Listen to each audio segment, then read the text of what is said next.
Well, hello. I want to talk to you today about a pen that at one time I never would have thought I'd own. It's a Platinum 3776. Now, if you look back in my archives far enough, I have a nasty review of a Platinum 3776 Shoji that I was not impressed with.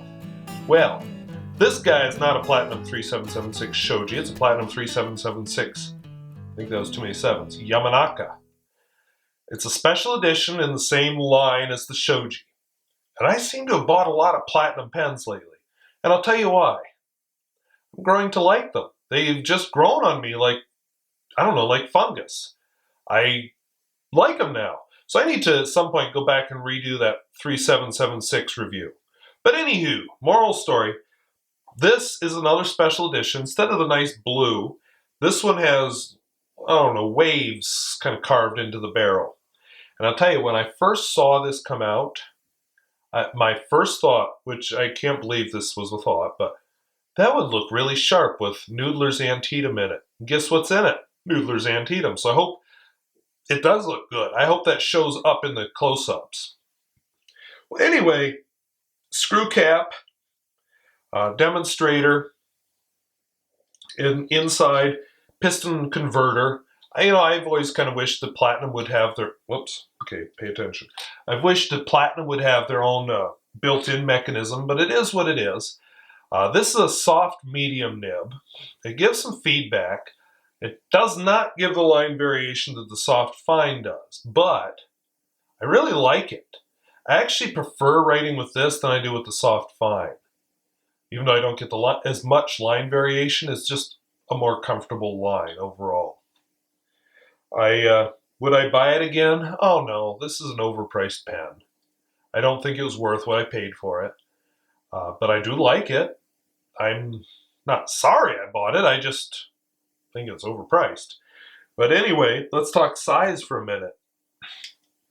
Compared to a Noodler's Conrad, Conrad is about 1/8 of an inch longer, capped, uncapped, both screw caps. You have to wait while I unscrew. The Conrad is probably about 1/2 an inch longer.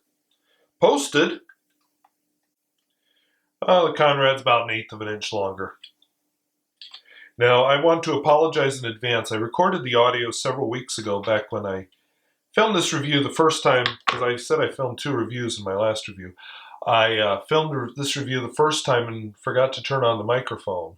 Didn't realize it till much later. Well, I did film the writing sample then with a document camera I purchased for school. I purchased it, so I'm not using taxpayer dollars for my own gain. Anyway, I'm learning to use that microphone on the document camera as a work in progress. I'm making instructional videos for my students. That's not going so well because the microphone's so awful. So I apologize in advance. If I use the document camera for writing samples again, I will not be using its microphone. I will use a different microphone, I promise. So I thank you for watching and enjoy the writing sample. We'll see you later. So we have here a Platinum 3776, and the nib is a soft medium, and it's the Yamanaka finish. And I'm going to adjust the focus now that I can. There we go, looks better. All right. It's a Yamanaka finish. On the outside are these ripply things that are supposed to be like waves on the lake around Mount Fuji, which is probably pronounced Yamanaka, but I'm too ignorant to really know how to say it. All right, the ink here is a Noodler's Antietam. It's a nice off red. I like it. It's I don't know, kind of reminds me of rust, if that makes sense. Although, yeah, whatever. All right, it's a soft medium. It is not a flex nib. But do you see what I can do there? I can even finish my X. I can get some definite line variation out of this guy. Now, I don't believe in pushing a nib too far because it may not push back.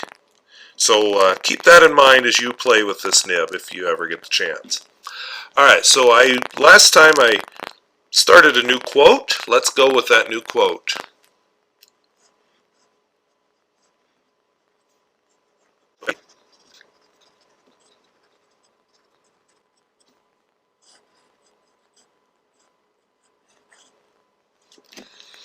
Alright, so you can see it produces some decent line variation.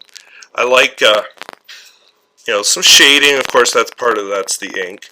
I don't think it's as dramatic as the line variation in the soft fine, but it's nice. I actually like the broader line in this one for a lot of general fun writing purposes. The soft fine is nice when you need really fine lines, but overall, I've just been very happy with it. The ripples don't bother me. It gives the pen a little bit of texture. I have some other pens with a little bit of texture too, so not a big deal. So, I don't know if that was useful or not, but I tried. And we'll see you later. Whoops, I missed.